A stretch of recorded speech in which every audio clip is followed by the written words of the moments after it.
오늘도 공부 루틴 채널 길. 2024년 제35회 공인중개사 1차 시험. 31번부터 35번까지 문제 지금부터 시작합니다. 각 문제의 정답과 해설은 문제 낭독 후 5초 뒤에 알려드립니다. 나도 맞춰볼 수 있는 시간 함께 풀어봐요. 31번. 고정금리 대출의 상환 방식에 관한 설명으로 옳은 것을 모두 고른 것은? 단 주어진 조건의 하나며 다른 조건은 동일함. 기억.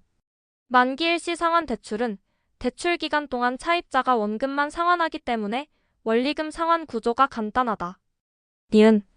체증식 분할 상환 대출은 대출 기간 초기에는 원리금 상환액을 적게 하고 시간의 경과에 따라 늘려가는 방식이다. 디귿. 원리금 균등 분할 상환 대출이나 원금 균등 분할 상환 대출에서 거치 기간이 있을 경우 이자 지급 총액이 증가하므로 원리금 지급 총액도 증가하게 된다. 리을. 대출 채권의 가중 평균 상환 기간, 듀레이션은 원금 균등 분할 상환 대출에 비해 원리금 균등 분할 상환 대출이 더 길다. 1번. 기억 니은. 2번. 기억 디귿. 3번. 니은 디귿. 4번. 니은 디귿 리을. 5번. 기억 니은 디귿 리을.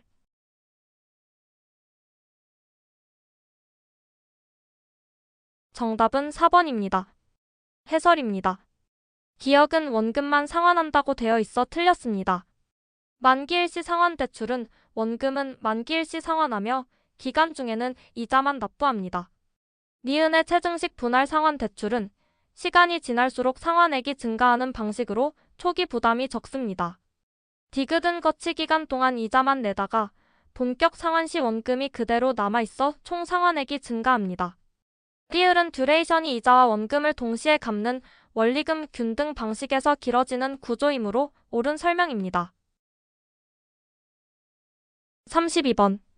한국주택금융공사의 주택담보노후연금, 주택연금에 관한 설명으로 옳은 것은? 1번.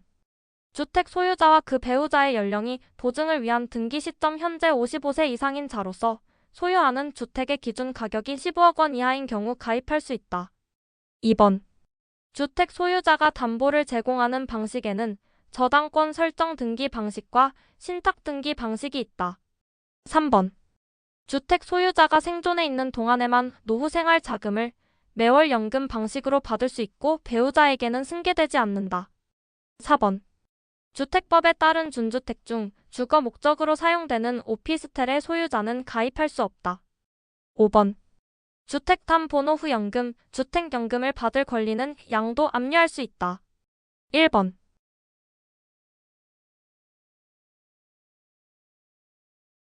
정답은 2번입니다. 해설입니다. 1번은 2023년 이후 기준가액이 9억 원 이하 2024년 한시적으로 12억 이하까지 가입 허용인 경우에만 가입 가능하므로 틀렸습니다. 정답인 2번은 주택연금 가입 시 담보 제공 방식에 대한 설명으로 실제로 저당권 설정 방식과 신탁 방식 두 가지가 존재합니다. 3번은 배우자 승계 제도가 존재하므로 틀렸습니다.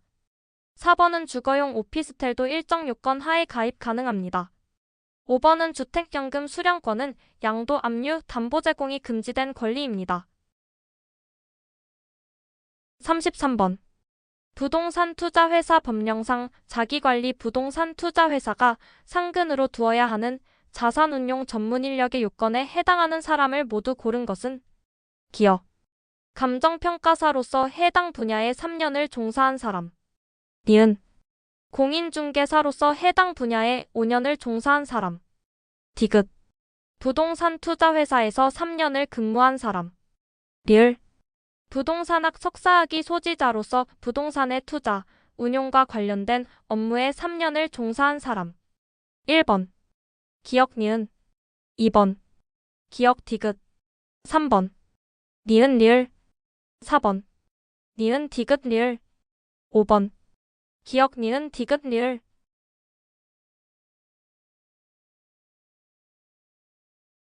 정답은 3번입니다. 해설입니다. 부동산 투자회사법 시행령에서는 자산운용 전문 인력으로 다음과 같은 조건을 명시하고 있습니다. 공인중개사로서 부동산 투자 분야에 5년 이상 종사한 사람. 부동산 관련 석사학위를 소지하고 관련 업무에 3년 이상 종사한 사람. 감정평가사나 부동산 투자회사 단순 재직자에 대한 단서 조항은 포함되지 않음. 따라서 니은과 리을만 해당합니다. 34번. 주택저당담보부채권 MBB에 관한 설명으로 옳은 것은 1번. 유동화 기관이 모기지풀을 담보로 발행하는 지분 성격의 증권이다. 2번. 차입자가 상환한 원리금은 유동화 기관이 아닌 MBB 투자자에게 직접 전달된다. 3번. MBB 발행자는 초과 담보를 제공하지 않는 것이 일반적이다. 4번. MBB 투자자 입장에서 MPTS에 비해 현금 흐름이 안정적이지 못해 불확실성이 크다는 단점이 있다. 5번. MBB 투자자는 주택저당 대출의 채무불이행 위험과 조기 상환 위험을 부담하지 않는다.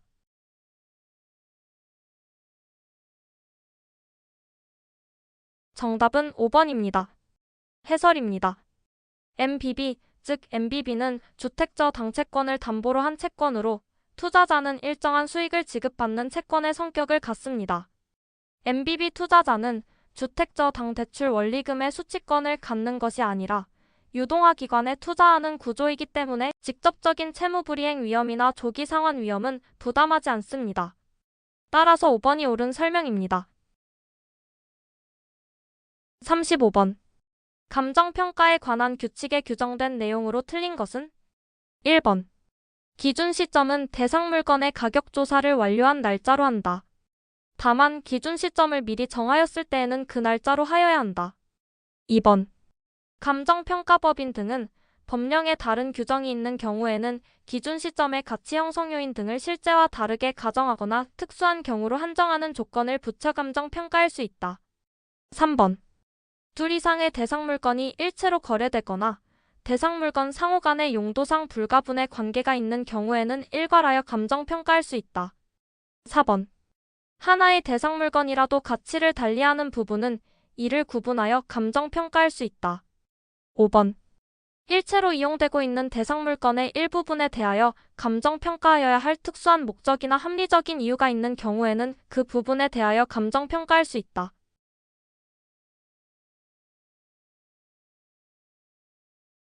정답은 1번입니다. 해설입니다.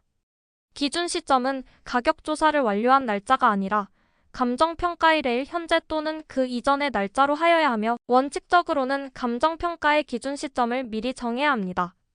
가격 조사 완료일은 기준 시점이 될 수 없습니다.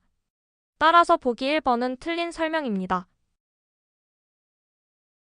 오늘도 채널 길과 함께 해주셔서 감사합니다. 다음 영상에서는 36번부터 40번까지 함께 풀어봐요. 공부 루틴은 채널 길. 구독과 좋아요는 영상 업데이트에 큰 힘이 됩니다. 감사합니다.